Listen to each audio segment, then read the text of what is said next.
So, without further ado, I think we best bring on our guest, who we have had before on the Paranormal Peep Show. He joined us a few months ago. With one of these particular subjects, there's always a lot more to explore, and it can't be done necessarily in one whole 2-hour show, because there's a lot more to be said. So, we welcome back Randy. Randy, welcome back. Neil, thank you. I'm very happy to be here, and hello to you too, Ben. Good to see you again. It's been about a few years, I think. Yes, we was Apollo Detectives, I think, when we first interacted. That was with the Blue Earth thing. Yes, that's it. That was so interesting. Yeah. So Randy Walsh joins us from Canada, and he spoke to us a few months back on his book, The Apollo Moon Hoax Hidden in Plain Sight. I think we covered a lot of part 1, where we talked about the F1 engines on the Saturn V rocket, the navigation problems possibly that might have had on the Apollo 13 mission. Your actual show prompted a bit of to and fro with someone on our YouTube channel that watched it. They've done their own investigations into the Apollo things. They've looked at it, and it was someone from your old country, from Ireland, of all places. And they've been doing a look at what they consider is a new calculation of the Earth to the Moon. Shanine, I think her name is, if I've got your name right. Apologies if I haven't. She's produced this video on how she's recalculated the distance and makes it, quite surprisingly, to about a 2,000-mile range approximately from the Earth to the Moon. Because you know about navigation and things like that, and you've looked at the Apollo 13 stuff, Randy. Is there anything wrong with that, or do you think there's problems with that calculation she's done? First of all, I did a cursory look at a couple of her videos. First of all, I was struck by her detail and by her mathematical abilities, so nobody can dispute that. In terms of her overall theory, I mean, I really have to look into this further. Now, I've been out of school for 45 years, so I don't always trust my own math here either, to be honest with you. But I'm also very careful not to criticize the work of someone else's, even if I don't necessarily agree with them. It's an interesting theory. There's no doubt about it. If I could offer her some constructive criticism, I would leave the Apollo missions out of it. She's only going to further discredit herself by that, because I've noticed that from the comments that she's getting, that people are jumping on the Apollo moon mission aspect. They're ignoring her actual theory, right? So to give herself a little bit more credibility, so far I haven't seen anything, to be honest with you, that, in my opinion, validates her theory. In the last 20 years, I've learned not to shut the door. And especially in the last 4 years, where there seems to be an enormous rise in consciousness overall among the human race, given what we've all went through with the tyranny in the last 4 years, if I could put it that way. So I've learned not to discount outright anyone's theory. I would like to know more about it. I'm hoping maybe she puts a book out where I can actually sit down, read the book, and then study it and make notes and go from there. The one concern I do have with her is that she's going to be eventually categorized within the flat earth theory crowd. That's a major psyop in and of itself. So if I were her, I'd be a little bit careful about that. It sounds intriguing. I think you should have her on. I think she should have her own platform first, and then we could take it from there. So I'm kind of not convinced right now, but definitely I will keep my mind open. I mean, in terms of the navigation aspect, as you said, I've looked into this. And I think it's important when we're talking about the Apollo missions, which she did, and she starts off her video by saying that they really go to the moon type of thing. And automatically she's now diverting people away from her own work.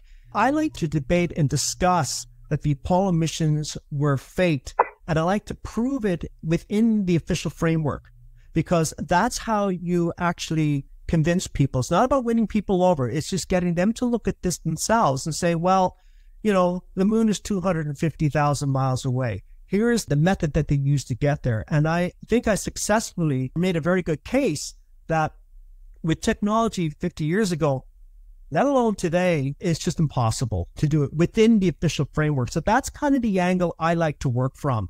If it turns out that she's right, well, then that just validates my theory even more. But I would like to look at her work a little bit more before I actually say yay or nay on this.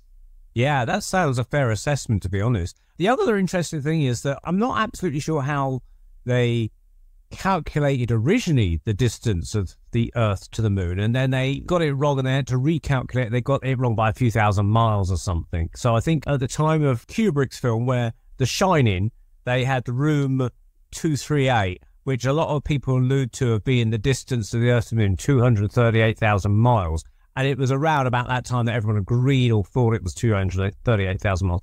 But then later on, they did some further calculations and came up with some other distance, which I'm not even sure. Do you know how they work those calculations out? Is it some sort of parallax thing, different points of the Earth pointing? How does that work?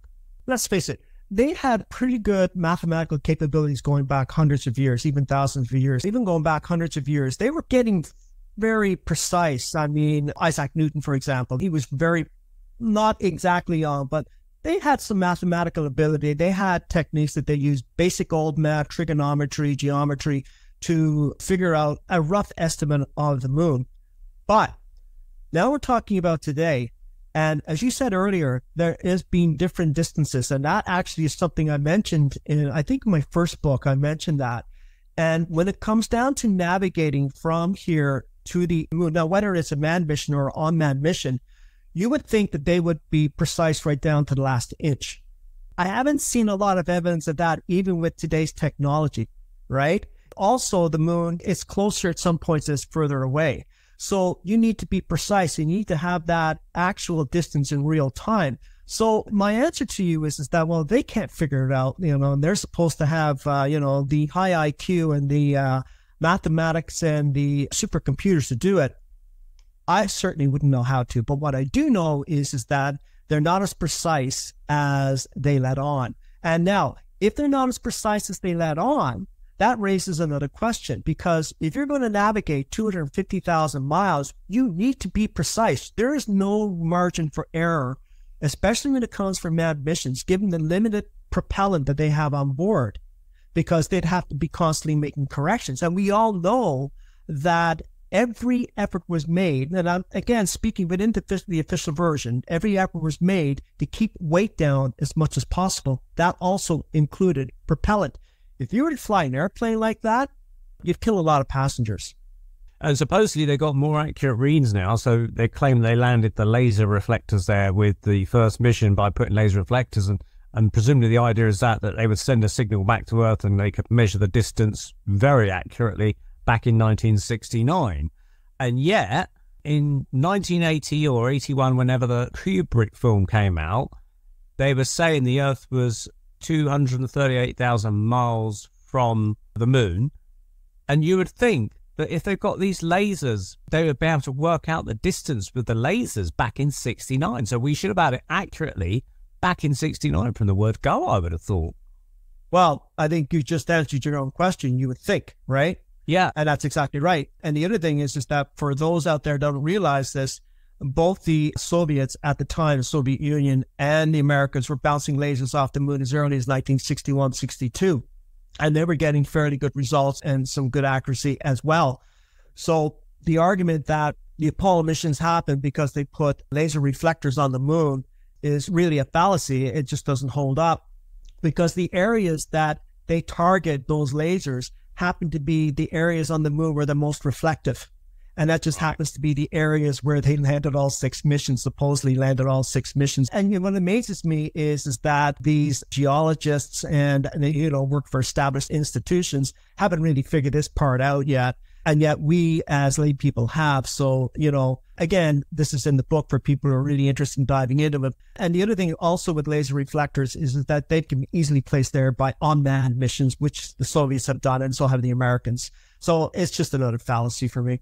Yeah, I mean, I think it's on Mythbusters where they show a thing supposedly proving the Apollo missions are real. They go to some observatory type of place where they say, right, we're going to send a laser beam to the Apollo 11 landing site and we're going to get a signal back. But as you say, if that's the reflective area anyway, being across the equator of the moon, because that's the point that's furthest out, so it's being struck by the sun the most at certain points anyway, you're going to get some sort of reflection back anyway. I mean, it's such a tiny, tiny little 2-foot across little box that they got to somehow hit from presumably a wide beam by the time it is. It's going to be hitting all sorts of things, moon rock, dust, and all sorts of things. So you're going to get lots of things bouncing back. So I think you'd get a scattered reflection as such coming back. What do you know about that? No, that's a good point. I haven't done a lot of research in that because there's other areas to research that, you couldn't research every aspect of the Apollo mission. You need a team of about 120 people to do that if you're taking the evidence back. But to your point there regarding the lasers, 50 years ago, you had quite a dispersal. When you fire the laser, it would expand. It would probably hit about a 2 or 3 square mile area of the moon. They've refined that. They've managed to refine that with technology. And you don't need a reflector to bounce it back. You can refine it. I don't know how refined it is, but when it comes to lasers, it has been refined, and they've been able to narrow that dispersal pattern as it gets to the moon. So you're getting a pretty good accuracy. But then again, there seems to be discrepancies in the distance of the moon. So your guess is as good as mine in terms of what's really going on here. There's a lot of disinformation and misinformation when it comes to this. And there's a lot of people that, look into this and they're thrown off. That's why I cautioned the individual from Ireland that you were mentioning. It's just, continue along with her work. That would be my suggestion. But leave the Apollo moons out. Leave that up to us. Just focus on your own work. Mm-hmm. That's to say that she could also look into the Apollo thing on her own and presumably doubt it, whatever she wants to do. It's a difficult line to tread. You've got to publish certain things in certain quarters and certain things in other areas. And if you clam it all together, you might rattle quite a few cages when you want to actually be heard above the rattle. I talk about the Apollo moon missions. You talk about the Apollo moon missions too. Now we have this individual in Ireland and her work, and she's talking about her work, but now she's mixing it in with another controversial subject. One's enough, right? Just stick with the one. And get it for another video, right? That's my friendly advice to her. Yeah, I'm not actually familiar with this lady. I don't know. I haven't actually seen her comments or such like that. I know a lot of people have a lot to say about this particular issue. I've not heard anyone say anything that successfully counters the points we made. As far as the retroreflector goes from Apollo 11, it is wrongly presented as proof. I've seen many, many examples, including amateur radio hams, reflecting all kinds of wavelengths, amplitudes, frequencies, transmissions off the moon, or just off the lunar surface generally.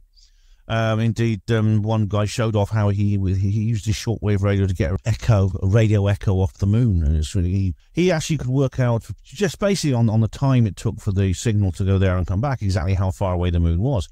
The moon has a very regular orbit. It's one of the most non-eccentric, whatever the opposite of eccentric is, orbits in the entire solar system. It's almost like a completely circular orbit. It varies very, very little indeed. Once you know where it is at one point, you can guess pretty much any time in the future where it is going to be and how far it's going to be, away it's going to be, pretty much precisely by simply working it out. The idea that the Apollo missions had to happen because we know how far away the moon is and we know exactly how far it is because of using a laser or radio or any other form of electromagnetic radiation is simply false. It's something they keep coming back to. I think they may be appealing to the uninitiated, trying to deflect their interest away before they get too deep. I think a lot of these skeptic documentaries are doing that. A lot of them are very transparently false from our position because they're not aimed at us. They're not aimed at changing our minds. They're aimed at deflecting interest away by people who are new to the subject and don't know. It doesn't surprise me at all. But anyway, I wish her luck. She may be able to work something out. Good. The whole issue, I suppose, is in your book, Randy, isn't it?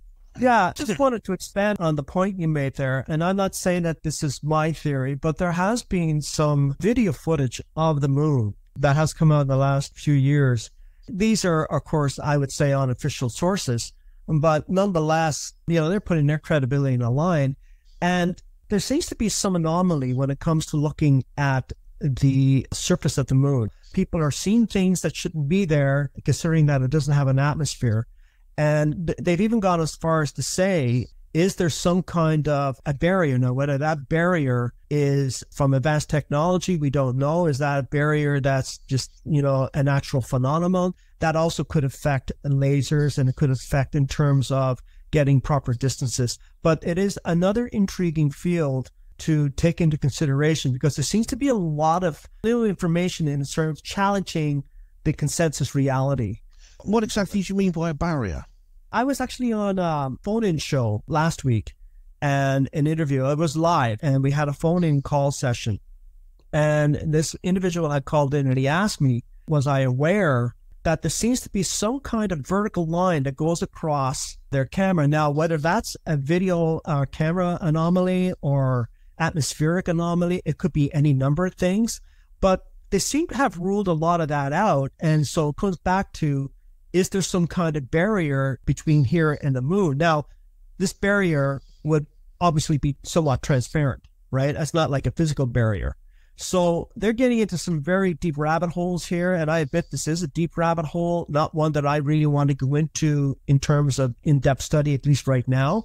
But there does seem to be circumstantial evidence. And I say that, let me emphasize that word, circumstantial evidence, that occasionally there is a distortion in terms of the video footage of the moon, where you have this vertical line going across, and you can almost like see some transparency, and you see other things going off, like you see lights going off on the moon, and then people can brush it off and say, well, maybe it's a meteoroid strike or multiple strikes. The other thing is there does seem to be areas on the moon, I think it's in the southeast quadrant, there seems to be some activity, some buildup of heat. So there's some strange things going on the moon, a lot of things coming out now in the last 2 or 3 years. So really, you know what, you can't discount anything. And as I said earlier, I like to argue the point within the official version, but there's another layer to add on to this when it comes to the moon. That's really what I'm getting at here. I've got an image in mind that what it could be, I mean, based on what you've described, I mean, I've never heard of this before, as if it's some kind of false image, a holographic image or something. Yeah, that's been projected to hide something underneath, like in the book Atlas Shrugged, where there's a town and it can't be seen from the air, because from the air it looks like there's just nothing there below you except normal landscape. And it turns out that's actually a projected image into the sky.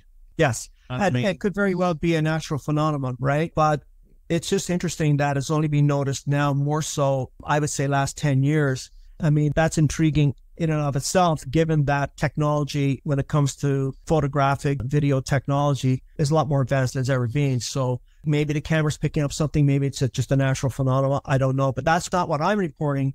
That's what astronomers, amateur astronomers are reporting.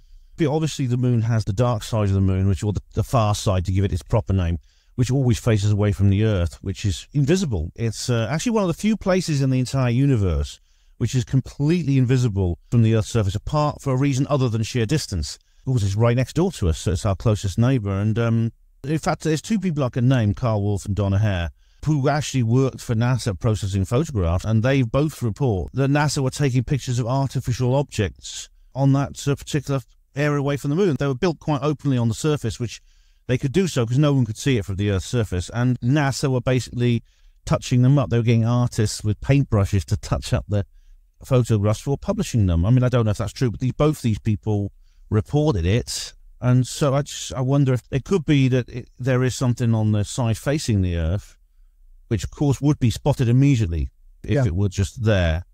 And maybe someone wants to try and hide it in some way, and maybe the technology exists to put some kind of holographic image above it. I mean, again, I'm speculating like you are, but I think that's very interesting, Randy. I've never heard of that before, so thank you.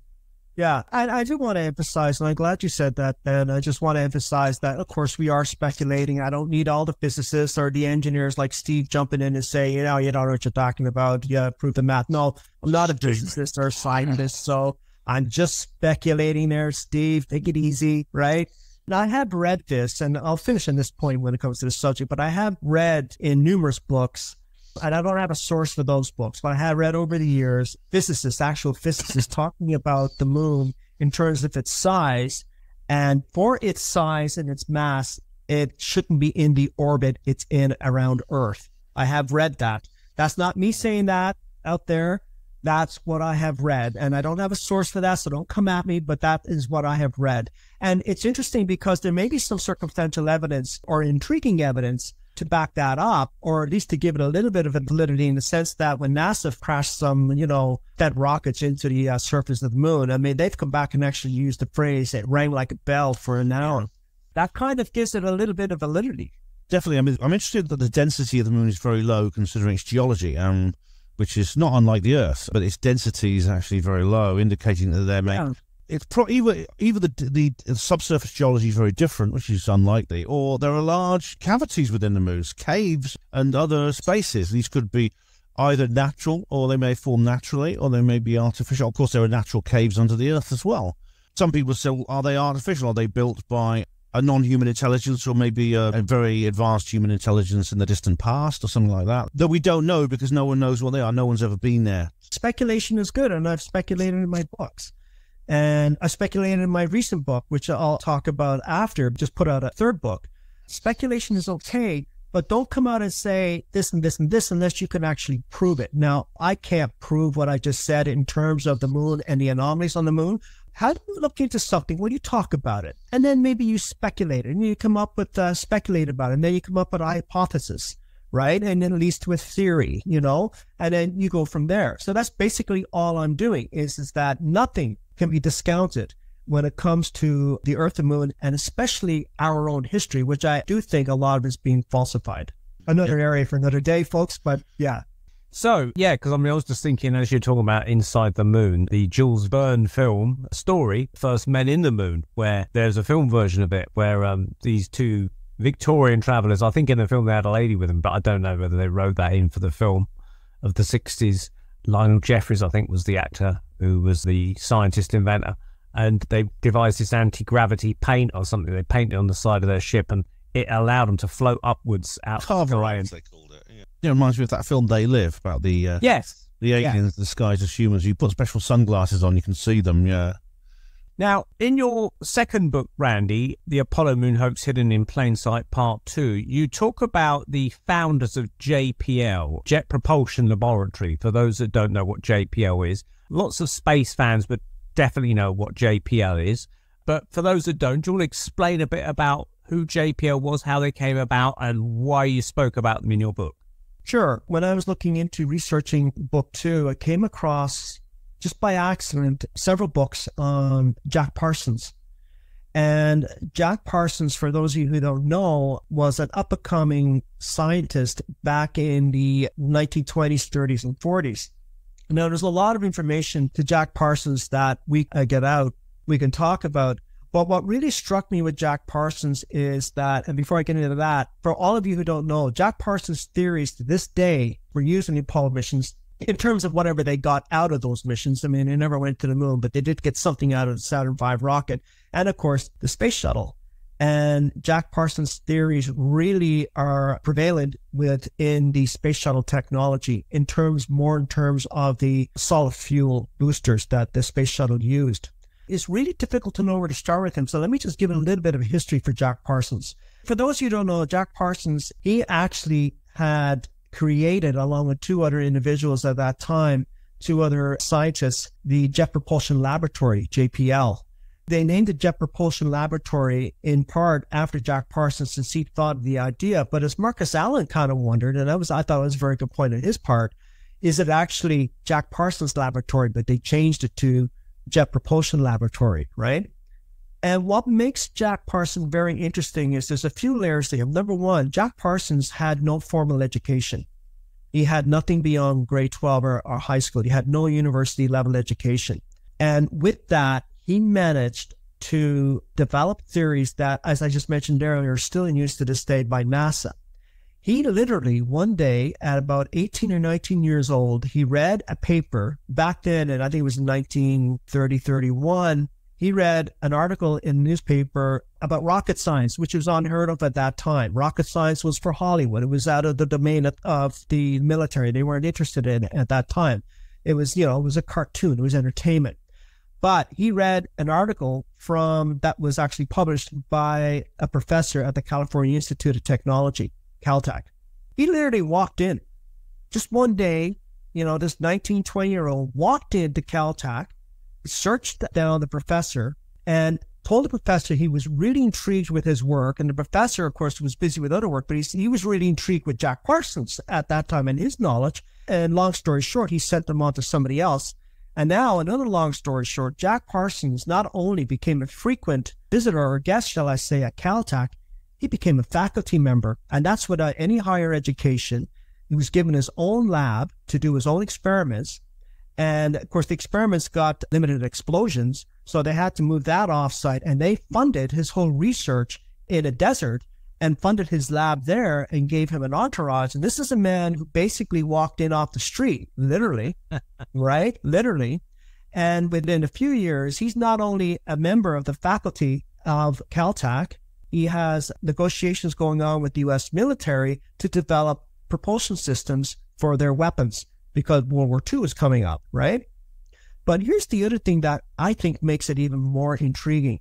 This is why we never hear about him a lot. They have a dedication to him once a year. You know, they have a ceremony for him once a year at JPL. And it's always low key. It's never in the forefront. It's never out in the open. And NASA really shies away when it comes to talking about Jack Parsons, because Jack Parsons has another interesting background. Jack Parsons was a Satanist, and he was a devout follower of Aleister Crowley. And Aleister Crowley, for many of you out there will know, Aleister Crowley was very prominent in the political and entertainment scene back in the 1920s, 30s, 40s, and 50s in Britain. And he had a lot of followers. To give you some idea of the importance of Aleister Crowley is on the cover of the Sgt. Pepper's Lonely Hearts Club Band by the Beatles.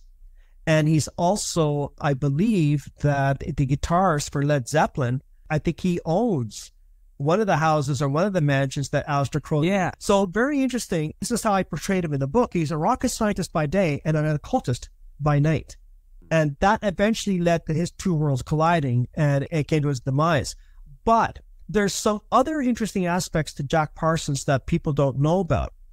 And it turns out that Jack Parsons had a close connection to Werner Von Braun.